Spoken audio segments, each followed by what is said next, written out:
हरियाणा में विधानसभा चुनाव खत्म हो गए हैं, लेकिन उसके बाद भी हुड्डा, भूपेंद्र सिंह हुड्डा और अशोक गहलोत लगातार आरोप लगा रहे हैं कि ईवीएम और तमाम चीज़ों को लेकर के, हालांकि उस पर चुनाव आयोग का उस पर बयान भी आ गया है।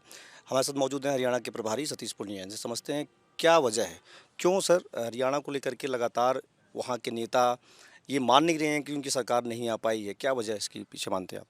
हरियाणा में, राजस्थान में जब कोई दो व्यक्ति सिमिलर होते हैं, एक जैसे होते हैं, तो एक कहावत है कि दोनों एक जैसे माजने के हैं। मतलब दोनों एक ही मिजाज के हैं, दोनों एक तरीके के ही हैं, दोनों सत्ता लुटा के बैठे हुए लोग हैं। और अब उनके पास शिकायत के अलावा कुछ बचा नहीं है। इलेक्शन कमीशन को शिकायत देना अपने आप में ये सवाल खड़े करने जैसा है। और उससे पहले उन्होंने ईवीएम पर सवाल खड़े किए, फिर ईवीएम की बैटरी पे किए। मुझे लगता है कि हारी हुई और हताश कांग्रेस के पास शिकायत के अलावा कोई चारा रहा नहीं है। और चुनाव आयोग के निर्देश के बाद तो स्पष्ट हो गया।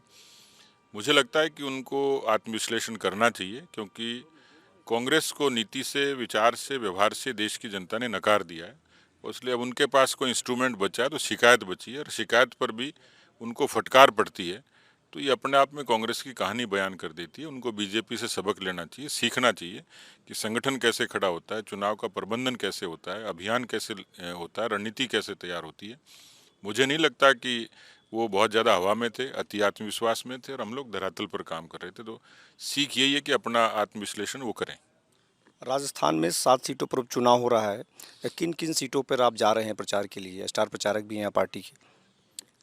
मैं 4 तारीख से और 10 तारीख तक, जैसा मैंने पार्टी को बताया है, जहां भी योग्य समझेंगे, लेकिन 3, 4, 5 सीटों पर जहां भी पार्टी कहेगी मैं जाऊंगा। कहा जा रहा है कि बड़ा ही टफ चुनाव है बीजेपी के लिए। हालांकि बीजेपी कह रही है कि उनको एक सीट उनकी थी जो मिलेगी गेन होगी। प्रदेश अध्यक्ष कई बार कह चुके हैं। आपको क्या लगता है किस रणनीति के तहत यहाँ पर चुनाव लड़ा जाएगा जिसमें जीत मिले या चीज़ें फाइट में आ पाएँ? देखिए, बीजेपी की रणनीति का एक बड़ा हिस्सा तो उनका संगठन है। हम धरातल पर औरों के मुकाबले ज़्यादा ठीक है। मैनेजमेंट हमारा बहुत उनसे ज़्यादा ठीक होता है। कैंपेन भी पार्टी ने बहुत पहले से शुरू कर दिया था। और मुझे लगता है कुछ स्ट्रेटेजी के नाते भी कुछ चीज़ें हुई हैं हमारे यहाँ, जो ये प्रेरित करती हैं कि सीटें हम लोग जीत सकते हैं। तो मुझे पूरा भरोसा है कि 7 में से अधिकांश सीटें हम लोग जीतेंगे। गोविंद सिंह डोटासरा पे आपने पिछले दिनों बयान दिया और गोविंद सिंह डोटासरा वहाँ उन सारे सीटों पर लगातार दौरे कर रहे हैं। तो कैसे देख रहे हैं चीज़ों को लेकर? कांग्रेस की रणनीति को कैसे समझ पा रहे हैं आप? मुझे नहीं लगता कि कांग्रेस की जो स्टेट की लीडरशिप है उसमें एक तो विग्रह बहुत है, दिशा कोई नहीं है, और उनका आलाकमान कमज़ोर हो चुका है। ऐसे में वो खुद भ्रमित हैं कि वो पार्टी को कैसे पुनर्जीवित करें, कैसे खड़ा करें। दूसरा, कांग्रेस का मिजाज हमेशा सत्ता का रहा है।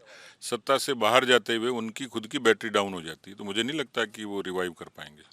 बैटरी डाउन मान रहे हैं आप कांग्रेस की? हाँ, वो ईवीएम की मान रहे थे, हमें लगता है कांग्रेस की डाउन है। ये थे हमारे साथ हरियाणा के प्रभारी सतीश पूनिया, जिनसे हमने बात की कि हरियाणा चुनाव को लेकर किस तरीके से कांग्रेस वहां पर लगातार पलटवार कर रही है, आरोप लगा रही है, और साथ ही साथ राजस्थान में 7 सीटों पर उपचुनाव भी होने हैं। एबीपी लाइव में संतोष पांडे, जयपुर।